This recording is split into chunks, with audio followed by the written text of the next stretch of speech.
Le soleil émet par son rayonnement des rayons ultraviolets. Une partie de ces rayons est réfléchie par la peau, les autres sont diffusés et absorbés par les cellules, ce qui engendre une réaction provoquant, entre autres, le bronzage.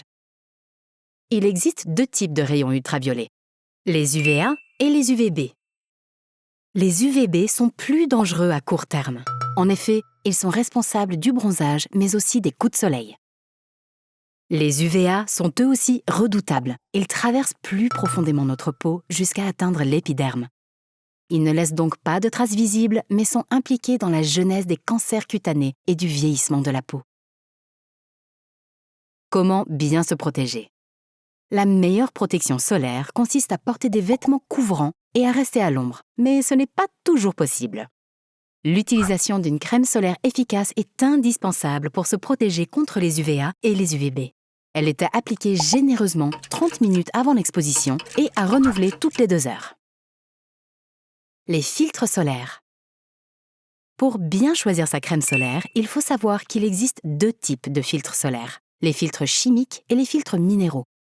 Les filtres chimiques vont pénétrer l'épiderme et absorber les UV à la place de la peau. Les filtres minéraux ne pénètrent pas l'épiderme. Ils se déposent sur la peau et vont réfléchir les rayons UV.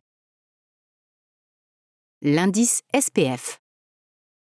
Un deuxième facteur est à prendre en compte lors du choix de la crème solaire, le SPF ou Sun Protection Factor. L'indice de protection exprime le rapport entre le temps nécessaire pour induire un coup de soleil avec ou sans crème.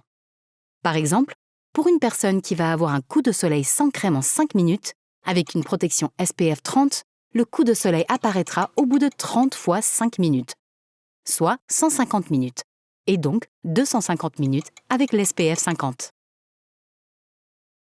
Comment bien choisir son indice de protection solaire? Plusieurs facteurs vont influencer le choix de l'indice de protection solaire. Notre type de peau plus ou moins sensible. L'intensité de l'exposition. Les UV sont par exemple plus intenses entre 12h et 14h, en haut des montagnes ou sous les tropiques. La présence d'eau ou de sueur qui va diminuer la protection solaire. On appelle les différents types de peau les phototypes. Voici les recommandations pour chacun. Les phototypes 1 et 2 ont une peau qui ne bronze pas et attrape très rapidement des coups de soleil. Les phototypes 3 et 4 ont un bronzage graduel avec des coups de soleil qui surviennent après une exposition plus prolongée. Les phototypes 5 et 6 ont rarement des coups de soleil, mais il est quand même recommandé d'appliquer une protection solaire.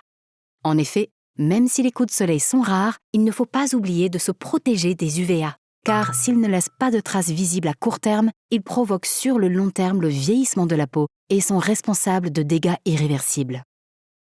Ce n'est pas parce que notre peau est bronzée naturellement ou après une exposition que les UV et notamment les UVA ne passent pas. Il est donc important de toujours adopter une protection solaire adaptée à son type de peau et à son exposition. Pour cela, il existe différents formats de crème solaire, à chacun de trouver celui qui lui conviendra le mieux.